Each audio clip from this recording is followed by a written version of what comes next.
पानी में डूबे तो मृत्यु निश्चित, पानी में डूबे तो मृत्यु निश्चित, और भक्ति में डूबे तो मुक्ति निश्चित।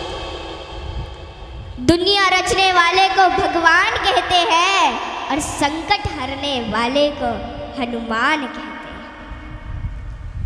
ना किसी को नाराज करके जियो, ना किसी से नाराज होकर के जियो। जिंदगी बस कुछ पलों की है, सबको खुश रखो और खुश होकर के जियो। पांच तत्व का पुतला प्राणी सूरत सबकी न्यारी, कलाकार है कैसा भगवान उससे दुनिया हारी। जैसी करनी वैसी भरनी कर ले सुंदर काम, रेमन अब तू चेत जा भजले हरि का नाम। जिंदगी मिली है तो कुछ करके दिखाओ, जिंदगी मिली है तो कुछ करके दिखाओ। वक्त अगर खराब है तो उसे बदल के दिखाओ। मित्र वही जो भीड़ में खोने ना दे, और लक्ष्य वही जो रात में सोने ना दे। जिसकी गति और मति सत्य की होती है, उसका रथ आज भी श्री कृष्ण चलाते हैं। जिन खेतों में बारिश नहीं होती वहाँ की फसलें खराब हो जाती हैं, और जिन घरों में धर्म संस्कार नहीं होते वहाँ की नस्लें खराब हो जाती हैं। हमारे जीवन में 7 सुख होते हैं, और वो 7 सुख कौन कौन से सुख होते हैं? पहला सुख निरोगी काया, दूजा सुख घर में माया, तीसरा सुख कुलवंती नारी, चौथा सुख पुत्र हो आज्ञाकारी, पांचवा सुख स्वदेश में वासा, छठवां सुख राज हो पासा, सातवां सुख संतोषी जीवन, ऐसा हो तो धन्य हो जीवन। हाँ? आवत ही हर शय नहीं, नैनन नहीं स्नेह। आवत ही हर शय नहीं, नैनन नहीं स्नेह।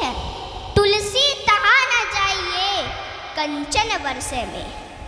कि जिस स्थान या जिस घर में आपके जाने से लोग खुश ना होते हो, और उन लोगों की आंखों में आपके प्रति प्रेम और ना ही स्नेह हो, तो वहाँ हमें कभी नहीं जाना चाहिए, चाहे वहाँ धन की वर्षा क्यों ना होती हो। हाँ? यदि किसी बच्चे को उपहार ना दिया जाए तो वह थोड़ी देर रोता है, पर संस्कार ना दिए जाए तो जीवन भर रोएगा। शिक्षा कहीं से भी प्राप्त की जा सकती है, लेकिन संस्कार हमेशा घर से ही मिलते हैं। कुदरत यानी भगवान ने हमें आनंद ही आनंद दिया है, दुख तो हमारी खोज है। तीर को आगे छोड़ने से पहले पीछे खींचना पड़ता है, ठीक उसी प्रकार अच्छे दिनों के लिए बुरे दिनों से लड़ना पड़ता है। गति के लिए चरण और प्रगति के लिए आचरण बहुत जरूरी है। रिश्ता गहरा हो ना हो, परंतु भरोसा गहरा होना चाहिए, क्योंकि गुरु श्रेष्ठ वही जिसकी प्रेरणा से किसी का चरित्र बदल जाए, और मित्र श्रेष्ठ वही जिसकी संगत से रंगत बदल जाए। भरोसा सब पर कीजिए, लेकिन संभल कर, क्योंकि कभी कभी खुद के दांत ही जीभ को काट लेते हैं। इत्र मित्र चित्र और चरित्र किसी की पहचान के मोहताज नहीं, यह चारों तो अपना परिचय स्वयं देते हैं। जीवन में जो कुछ भी करो पूर्ण समर्पण के साथ करो। प्रेम करो तो मीरा की तरह, भक्ति करो तो हनुमान की तरह, प्रतीक्षा करो तो शबरी की तरह, शिष्य बनो तो अर्जुन के समान, और मित्र बनो तो स्वयं कृष्ण के समान। आर्थिक स्थिति कैसी भी हो, खुश रहने के लिए मानसिक स्थिति का मजबूत होना जरूरी है। रावण जब मृत्यु शैया पर था तब उसने श्री राम जी से एक बहुत ही अच्छी बात कही कि मैं तुमसे हर मामले में बड़ा हूँ, उम्र में, बुद्धि में, बल में मेरा कुटुंब भी तुमसे बड़ा है, धन दौलत में भी मेरा राज्य तुमसे बड़ा है, फिर भी मैं हार गया और तुम जीत गए। जानते हो क्यों? क्योंकि तुम्हारा भाई तुम्हारे साथ था और मेरा भाई मेरे खिलाफ था। इसलिए सज्जनों सदैव साथ रहिए, क्योंकि जब प्रेम बटा तो लिख गई रामायण, और जब संपत्ति बटी तो लिख गई महाभारत। हाँ, इसलिए अपने अपने घर में, भाई भाई में हमेशा साथ रहिए। भाई भाई का रिश्ता भगवान ने विपत्ति बांटने के लिए बनाया था, लेकिन यह तो संपत्ति बांटने तक ही सिमट कर रह गया। जब बिना भाई के रावण हार सकता है, भाई के साथ प्रभु श्री राम जी जीत सकते हैं, तो हम और आप किस घमंड में हैं? दुनिया में अमीर रोता है, गरीब रोता है, परंतु जो हनुमान जी का जयकारा लगाता है वो चैन की नींद सोता है, वो चैन की नींद सोता है। सज्जनों, हनुमान जी एक ऐसे देवता है जिनको यह वरदान प्राप्त है कि जो हनुमान जी की शरण में आएगा उसका कलयुग कुछ नहीं बिगाड़ पाएगा। जिन भक्तों ने पूर्ण भाव व निष्ठा से हनुमान जी की भक्ति की है, उनके संकटों को हनुमान जी ने दूर किया, उनके कष्टों को हनुमान जी स्वयं हर लेते हैं। हनुमान जी के भक्तों को जीवन में कभी भी परिस्थितियों का सामना नहीं करना पड़ता है। सज्जनों, आज मैं आपको हनुमान जी के कुछ ऐसे प्रसंग बताती हूँ। नंबर 1, रामचरितमानस में हनुमान जी को महावीर कहा गया है।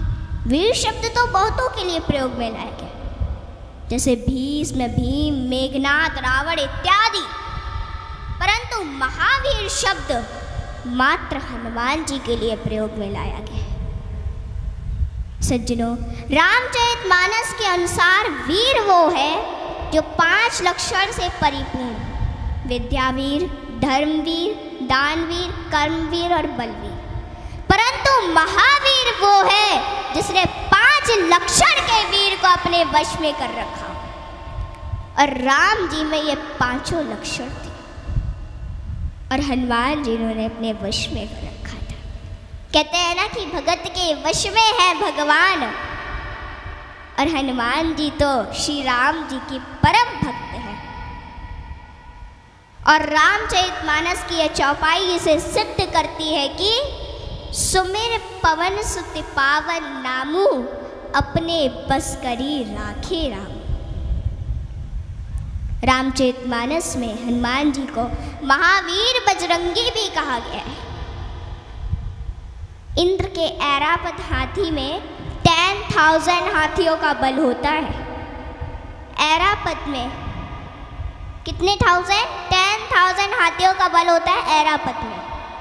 दिक्पाल में 10,000 ऐरावत जितना बल होता है, और इंद्र में 10,000 दिक्पाल जितना बल होता है। परंतु हनुमान जी की सबसे छोटी उंगली में 10,000 इंद्र का बल होता है। माताओं बहनों, हनुमान जी में इतना बल उनके आजीवन ब्रह्मचर्य पालन के कारण था। नंबर 2, एक बार हनुमान जी से प्रसन्न होकर माता सीता ने उन्हें हीरो का एक हार दिया और बाकी सेवकों को भी रतन जड़े आभूषण दिए।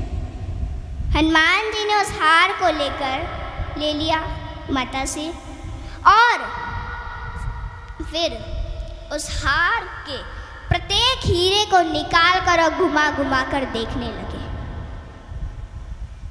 और फिर उन्हें चबा चबा कर जमीन पर फेंकने लगे। यह देखकर माता सीता को थोड़ा क्रोध आ गया, और माता सीता तुरंत हनुमान जी से बोली कि हनुमान, ये आप क्या कर रहे हैं? इतने मूल्यवान हार को आप नोच खसोट कर नष्ट कर रहे हैं, नीचे फेंक रहे हैं। तो अश्रुपूरित नेत्रों से हनुमान जी बोले कि माते, मैं तो केवल इन रत्नों को खोलकर यह देखना चाहता था कि इनमें मेरे प्रभु श्री राम और माता सीता बसते हैं अथवा नहीं। आप दोनों के बिना इन पत्थरों का मेरे लिए क्या मूल्य है? वहाँ पे खड़े बाकी सेवक भी ये सभी घटना देख रहे थे, और वे तुरंत बोले कि हनुमान, यदि इस निर्जीव वस्तु में श्री राम नहीं तो श्री राम कहाँ है? हनुमान जी ने कहा कि श्री राम तो मेरे हृदय में बसते हैं। और इतना कहते ही उन्होंने अपनी छाती चीर डाली और सज्जनों, माता सीता सहित सभी सेवकों को हनुमान जी के हृदय में प्रभु श्री राम के दर्शन। माताओं, भगवान हम सभी के हृदय में विद्यमान है। इन्हें कहीं बाहर खोजने की आवश्यकता नहीं है।